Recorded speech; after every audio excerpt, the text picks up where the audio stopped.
how these genetically modified food can affect their hormonal imbalances and why these millets can be beneficial for them. As your food, complete food, then your complete health is guaranteed. It is All over the US as well as globally as well, we see a lot of these chronic diseases has been increasing. And how so all these issues are due to lack of control of glucose release into your bloodstream. Hello everyone, welcome to my YouTube channel. This is Dr. Sankari Kasi and I am a family medicine physician based in California. Today we have a special guest and you are going to watch this podcast with me, and we are here to see Dr. Khadar Valli, who is known as the Millet Man of India. It is such an honor, a pleasure as well as a dream come true moment for me to do a podcast with him. Welcome Dr. Khadar Valli sir. Dr. Khadar Valli is a native of Andhra Pradesh. He has been working relentlessly in reviving the Siridhanya, promoting our traditional foods. After having completed a master's in science with a specialization in education, he went on to get his PhD from the Indian Institute of Sciences, Bengaluru, for his work involving the steroids. He pursued his postdoctoral research fellowship in environmental science in Oregon. After completing his postdoctoral research in Oregon, he worked as a food scientist in the Central Food Technology Research in Mysore. He has been treating his patients for their diseases by recommending the consumption of the Siridhanya, the millets, and which has been helping him with many of the diseases for a lot of patients. Dr. Valli's contribution to the field of nutrition and his efforts to revive these ancient practices have earned his recognition as the Millet Man of India.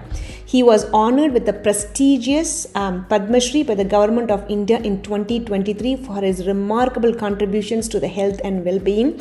It's such an honor and a pleasure to be here. Thank you, Dr. Khadar Valli, for doing the podcast with me.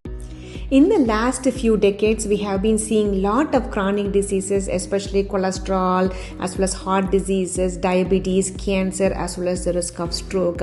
All over the US, as well as globally as well, we see a lot of these chronic diseases has been increasing, and there is so much awareness about our food as well as the lifestyle changes, and especially we talk a lot about the food habits, especially the traditional foods, millet, and how they can lower or they can prevent as well as reverse these chronic diseases.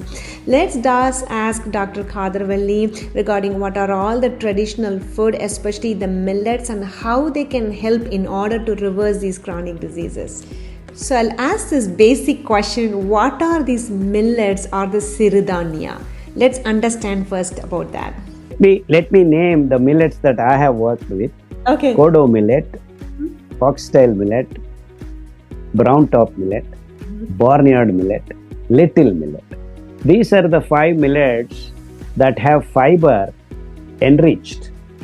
Foxtail millet has got 8%, little millet has got 9%, little millet has got 9.8%, kodo millet has got 9%, barnyard millet has got 10%, brown top millet has got 12.5%, and finger millet, which is a major millet, has got 3.6%.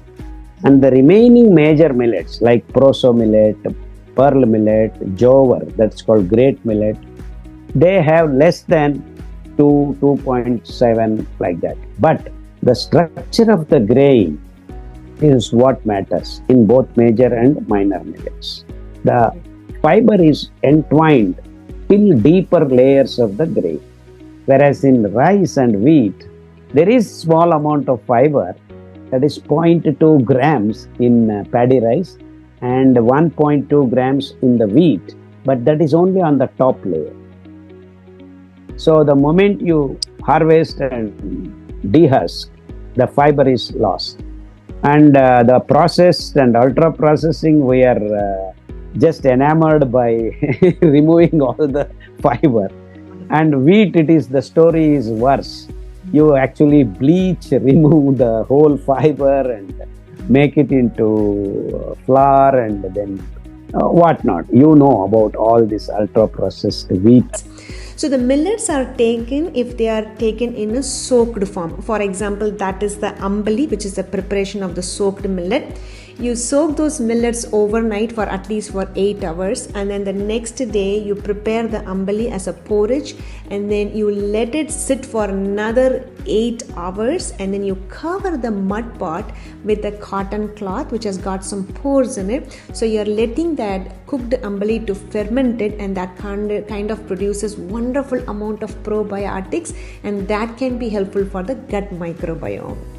So we wanted to ask Dr. Khadar Valli sir, like, what are all the benefits of these soaked millets? So the next important thing is, how can we take these millets and how can we get the best benefits from millets? So we can eliminate all these sufferings if we understand microbial imbalance, hormonal imbalance, and glucose imbalance. So the modern day food is responsible for these three imbalances, and the ancient wisdom of millets and food practices can eliminate these three imbalances in a matter of 3 months to 6 months. So there you see the beginning of health coming back to the human body once you start replacing modern day food materials by our ancient grains, millets. So minor millets, major millets can bridge this unhealthy practices and make our life healthy again, because God has made them for our gut.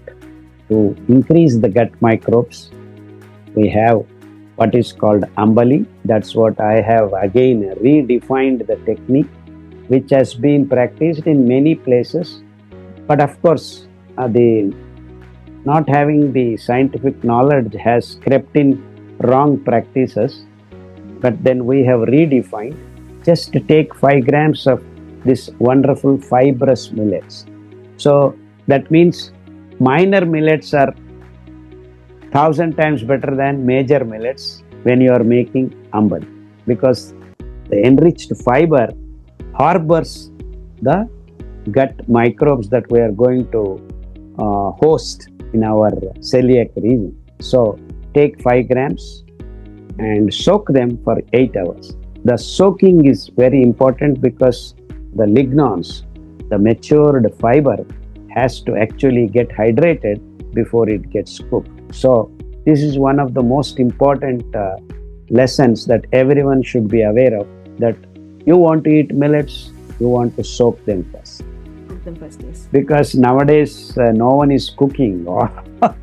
All are processed in big pressure cookers and boilers, and so that's where the nutrition is absolutely lost. So you please soak the grains, cook them in a slow sim, medium heat for 10 minutes.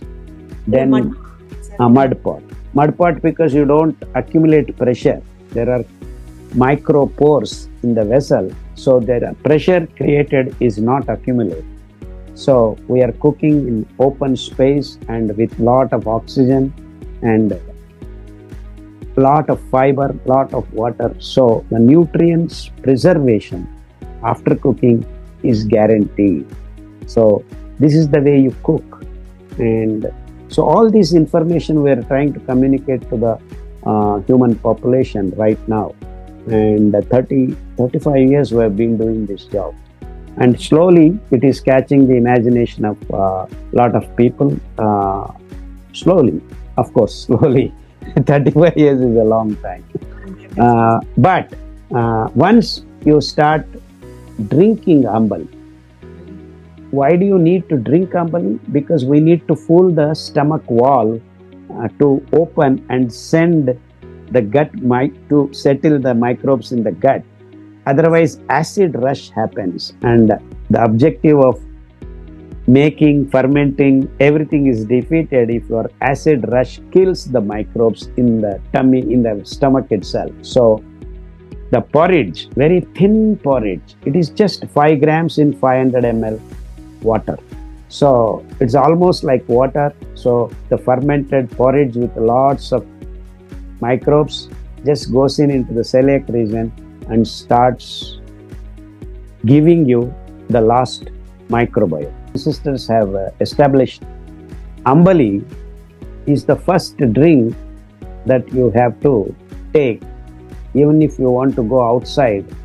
And imagine if there is any poison, it will protect you. So, Ambali, the enriched gut microbiome, has all the logistics worked out.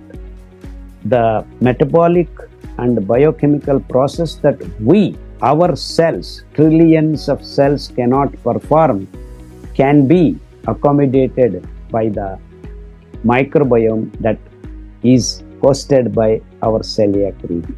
The simple reason is that microbes have the capacity to renegotiate with the chemicals that we are dumping in our body. They can rejuvenate themselves and make different kinds of proteins and enzymes in a short notice. Whereas our cells, human history, long standing, we cannot adapt. Our cells cannot be rewritten as fast as the microbiome that is hosted by our celiac region. So, this combination, God's wonderful combination of quick and then long lasting, together the signals, it's wonderful arrangement which we have neglected. So, if your gut is right, then your brain is right. That's as so all the neurotransmitters, everything is actually worked out from the gut, not here. So the signals, and there is a continuous connection, rather a quantum jump also, I can say. Even without physical connections, we have this wonderful gut-brain next. So it is the gut that controls your brain, and of late people are calling this second brain. According to me, your gut is your first brain. The answer is simple. Just drink Ambali daily once. In a matter of 3 months, all these diseases vanish from your system. So, gut microbes are important and millets are important because the fiber is what harbors these microbes. So, you cannot say I will have paddy rice or wheat flour and then make Ambali, because they harbor pathogenic bacteria. If there is no fiber, there is no good gut microbes. And that's how you see all people who eat fiber have, on a longer journey, will harbor good microbes in their gut. The next important question is the pre-diabetes as well as the diabetes. Many of us, we see that either they are diagnosed with pre-diabetes or the diabetes, or even if they have been diagnosed with the diabetes, many of them are out of control or the blood glucose levels are elevated, and they can also cause this micro as well as the macrovascular complications, such as like some of the patients, they can have peripheral neuropathy, which is a lot of burning sensation as well as pain in both of your feet, or also they can also have kidney diseases just because of the diabetes related complications, or eye complications just because of the diabetes. So we wanted to hear from Dr. Khadar Valli sir about how these millets can be beneficial for someone who has diabetes, so that we can achieve a very good blood glucose control. Yes. We have in fact wonderful success stories, including type 1 diabetes can be. The reason is simple, that the glucose regulation, the release of glucose into your bloodstream is regulated when you have your carbohydrate and fiber intertwined. So even after cooking, the fiber is kicking in the control. So you have regulated glucose release into your bloodstream, never ever crossing the 5 grams, that homeostasis. So your blood is always thin. So your blood is thin because the concentration of glucose has never crossed 5 to 6 grams for the whole 5 to 6 liters of blood in your body. So the pancreas is never stressed. So insulin resistance is out of question. That condition doesn't arise at all. Absolutely no stress on the pancreas, on the liver, on the heart. So There is no BP, blood pressure arising, because the blood is always thin. There is no cholesterol excess formation, so sclerosis out of the window. So all these issues are regulated. Who is regulating? The fiber is regulating. It is the content of fiber in these 5 minor millets. Kodo millet 9 grams per 100 grams, foxtail millet 8 grams, 12.5 grams in brown top millet. Anyway, so when you eat these millets, the regulation of glucose is so wonderfully controlled. You will never ever flood your blood with glucose. So once the glucose concentration is regulated, homeostasis is maintained, no disease appears in your body. And if you are already sick, diabetes, what happens is the excess glucose starts getting into the mechanism, rather metabolic activities of your eyes, causing retinopathy, your renal systems causing renal failure and dialysis, and then it can go into deeper layers like your bone marrow and start disturbing the blood synthesis process itself. That actually leads to gangrene and infections and all kinds of complications. So all these issues are due to lack of control of glucose release into your bloodstream. Once that is achieved through millets, high enriched fiber content millets called minor millets, and I have personally worked with these 5 millets, and we have seen wonderful reversal of all these conditions like renal failure condition, retino condition, and gangrenous conditions. All these conditions can be reversed. So it's not just diabetes being reversed, even the complications of diabetic conditions can be completely reversed, and we have thousands of people coming back to health. Not that overeating. See, you are not overeating. When you eat rice and wheat, you are never overeating because you do not know how much you have eaten. There is no control.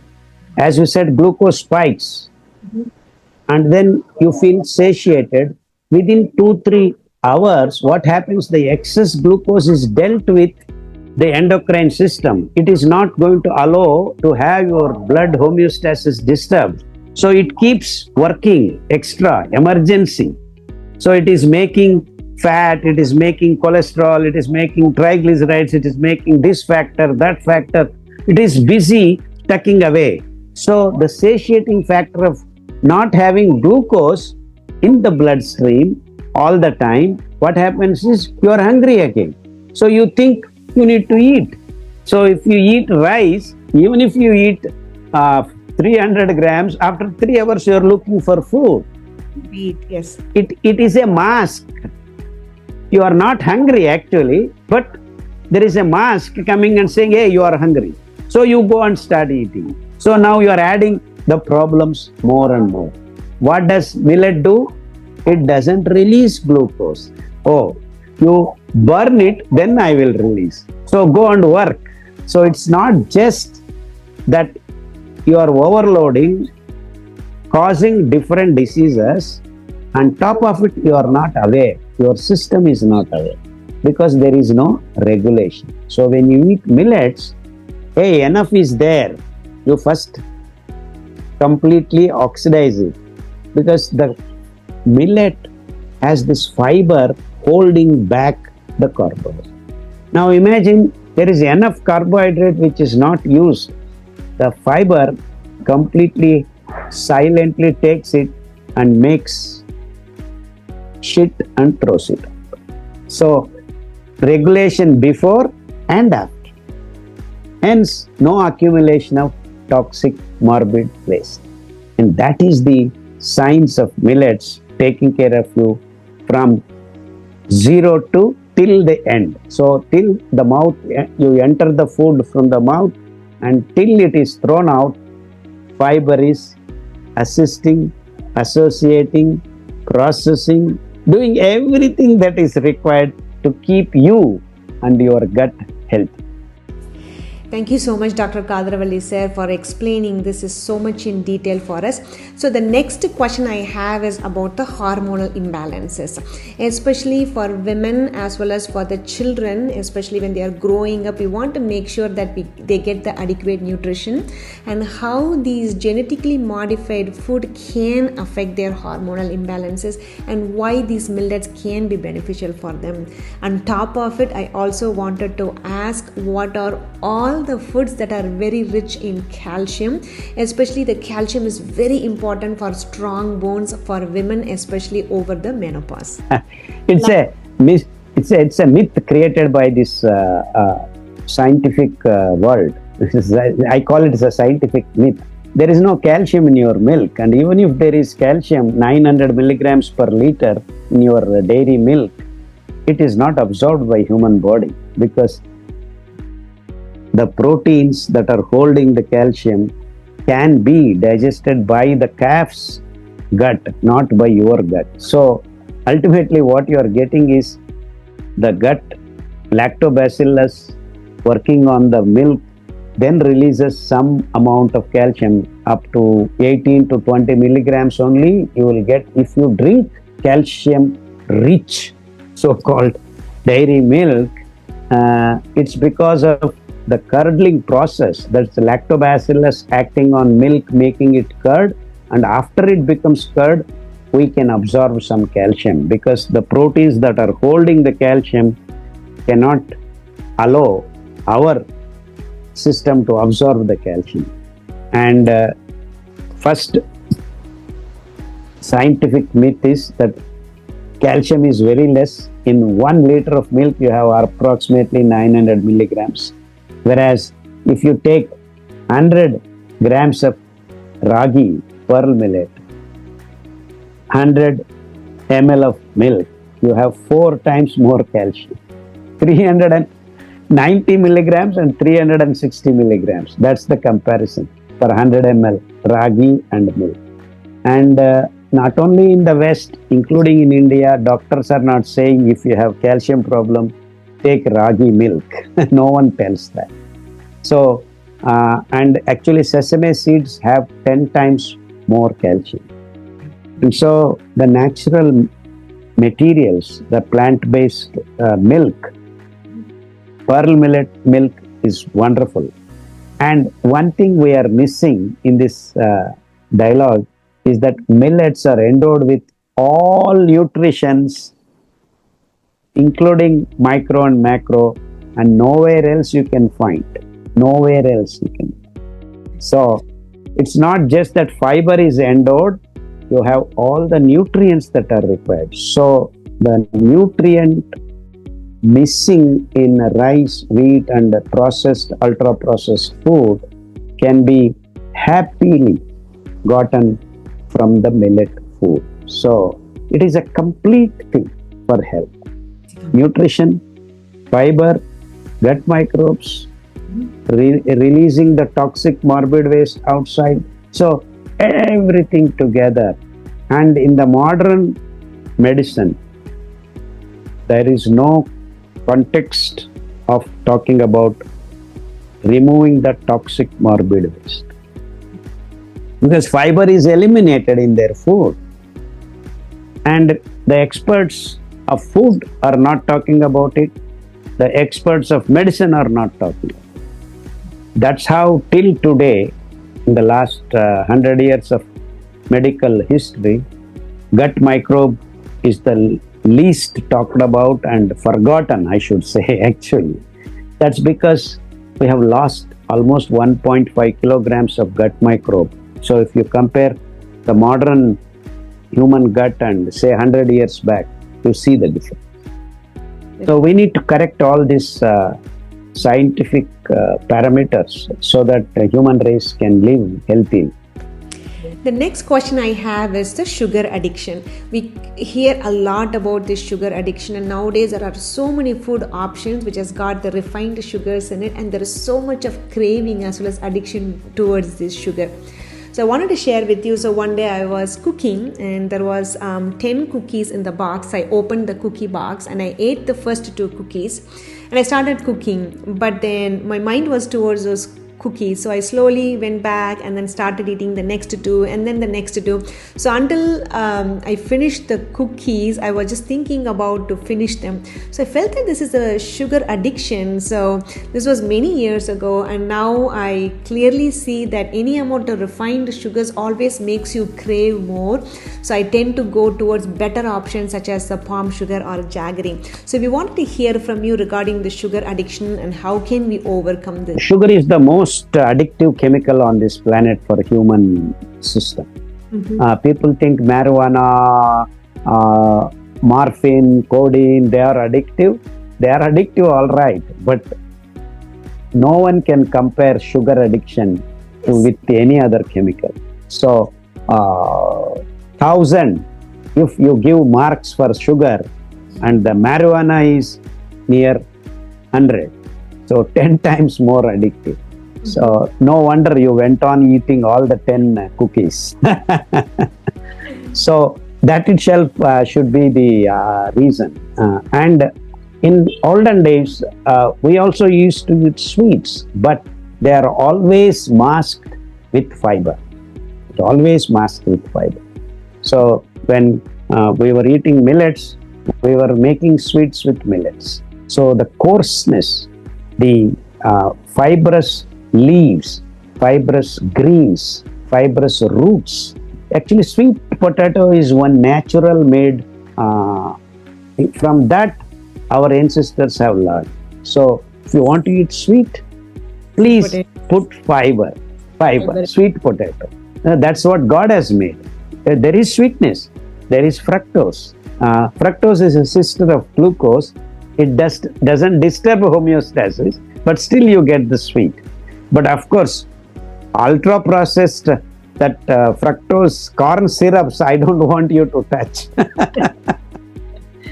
This natural syrups like toddy palm and khajur and silver date palms, these are associated with fiber, including that coconut water that you get, the minerals, the sweetness associated with fiber, what makes it healthy. So, toddy palm jaggery is associated with lot of fiber. Actually, 8% of that fruit is fiber. So, this is what you want to make it very clear to your kids. We are not taking away the sweet from your food, but when you take the sweet, take care that associated fiber which regulates. And once fiber is there, addiction does not happen. Because it is the fiber that blocks the pockets wherein the docking takes place, which releases the happy feeling. So that is the addiction. And the same actually thing happens with marijuana, with morphine, and it is a little deeper. The nerve centers are actually going into hallucinating states. So these two mechanisms, if you actually explain to them in a simple fashion to the kids, see, it is the awareness that makes things happen. Whether they are kids, whether they are elderly people, they should be given the knowledge. So once knowledge is there in your brain, when the event happens, we process, reprocess. So slowly and steadily, you get de-addicted. So we have worked on this principle by educating, by giving them knowledge, keep repeatedly enforcing this system, people slowly get de-addicted. So first thing, material domain, you need to give fibrous sweets. That means not processed sweets. So we have lots of recipes in a YouTube channel called Millet Magic. So you can utilize that. And our sesame laddu is one example. Lot of fiber, toddy palm jaggery associated with little millet coating. So sweetness with coarseness makes you Dear D. Note Millet Magic Dr. Sarala. These are the 3 words. You get all the information and wonderful recipes and very tasty. And this is one thing which I wanted to mention. You can make wonderful, tasty and healthy food with millets and millets only. Yes. So enjoy the food, be healthy. Okay. Thank you very so much. sir. Kasi Garu, I am very happy you invited me on your podcast, and I'm ever so glad and happy that people like you who have the open mind trying to educate human race to be healthy. Thank you so much.